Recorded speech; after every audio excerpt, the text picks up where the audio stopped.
Alors justement, il est là. Renaud Nadjaï, bonsoir. Merci d'être avec nous, président de l'Union régionale des professionnels de santé, pharmacien d'Île-de-France. On le disait, la combinaison de Covid, de grippe et de bronchiolite, ça met les chaînes de production sous tension. Et clairement, les pharmaciens alertent, vous alertez, on manque de médicaments. On alerte sur plusieurs sujets. On alerte comme avec les médecins, et d'ailleurs la base aujourd'hui demande une réaction forte de la part de la profession. On alerte sur un système de santé, ça a été dit, où on a dépassé le seuil d'équilibre et qu'à un moment, les patients ont besoin de professionnels de santé dans leur ensemble et pas que de médecins, parce que le médecin tout seul, le pharmacien tout seul ou le kiné tout seul ne pourrait rien faire. Donc effectivement, on a un problème aussi de médicaments. Mais ce problème de médicaments, c'est pas d'hier. On a perdu le fleuron de notre industrie, c'est-à-dire qu'on était les premiers dans l'industrie pharmaceutique et qu'on a fait faire tous les principes actifs, parfois dans des pays qui se servent d'abord avant de servir les autres. On va en parler, mais justement, très concrètement, en ce moment, quels sont les médicaments qui manquent le plus ? Écoutez, en 2018, votre collègue m'a dit, on avait eu à peu près la même discussion, on était déjà avec plus de 800 ou 900 spécialités qui étaient en rupture. Aujourd'hui, il y a le focus sur les antibiotiques, sur les antalgiques, sur les antipyrétiques pour la fièvre, avec notamment les formes enfants qui sont particulièrement difficiles à obtenir pour différentes raisons. Peut-être qu'on va y revenir. En tout cas, j'en ai 3. Je voudrais dire, il y a plus 15% de rupture par rapport à 2021. En 2022, plus 15% en produits. Il y a 3 raisons majeures. La première, c'est l'inadéquation de la production par rapport aux besoins. Ça, c'est clair. De manière générale. C'est clair. Les médicaments en France sont les moins chers de l'Europe. Donc, je suis industriel.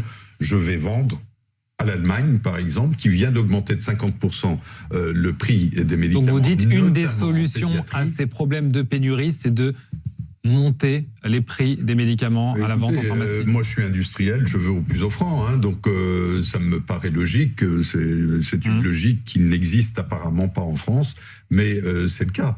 Donc, on a un vrai problème de positionnement des produits. Et enfin, donc je vous dis, l'Allemagne vient d'augmenter de 50%, alors qu'ils sont plus chers que nous à la base, les produits de la pédiatrie pour éviter les ruptures. Je comprends bien sur le raisonnement, mais dès lors que manifestement il n'y a pas assez de production par rapport à la demande, on aura beau augmenter peut-être de 50% comme les Allemands, ils augmenteront un peu plus et ils empocheront la mise. Non, mais ils vont le faire. Mais en tout cas, c'est sûr qu'on est aujourd'hui sans aucun doute.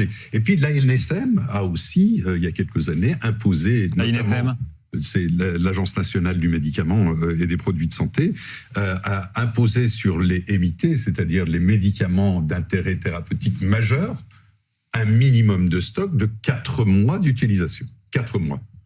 Et bien, les industriels qui ne suivent pas devraient être sanctionnés parce que 4 mois, on passerait largement Noël, le Nouvel An, et on serait presque à Pâques. Et alors, il y a la flambée de l'épidémie de Covid en ce moment en Chine, dès lors que la Chine a abandonné sa stratégie, son objectif, sa politique zéro Covid qui ne marchait pas franchement.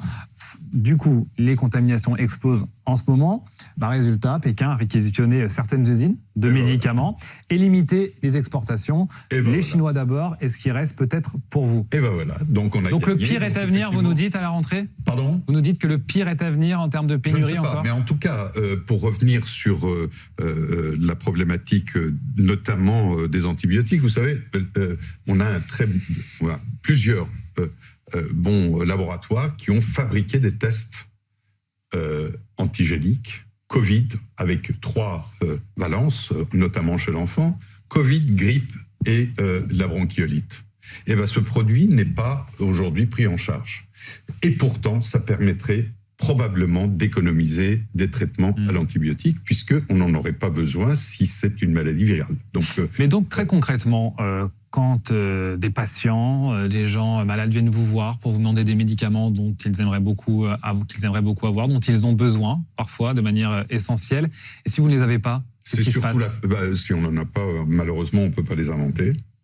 On ne peut pas les inventer. Aujourd'hui, vous savez peut-être vers qui les renvoyer ou qui pourrait en avoir? Même pas, parce que c'est un problème national. Vous savez, on a un outil, les pharmaciens, qui s'appelle le DP, dossier pharmaceutique, et notamment le DP rupture, qui fait remonter au niveau du Conseil de l'ordre l'ensemble des produits manquants.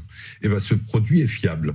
Sauf qu'on nous dit que ça ne l'est pas, et on nous dit qu'il y a suffisamment de produits. Moi, j'aimerais bien savoir les quantités, les destinataires, et qu'est-ce que ces produits deviennent à un moment, puisqu'ils n'arrivent pas dans nos officines pour pouvoir honorer notamment les prescriptions, et notamment en pédiatrie. Une toute dernière question, Frédéric Lapostole. Est-ce que vous craignez d'en payer les conséquences? Peut-être, vous en voyez déjà les conséquences, c'est-à-dire des gens qui ne peuvent pas avoir les médicaments en pharmacie et qui donc vont à la facilité peut-être à l'hôpital aux urgences?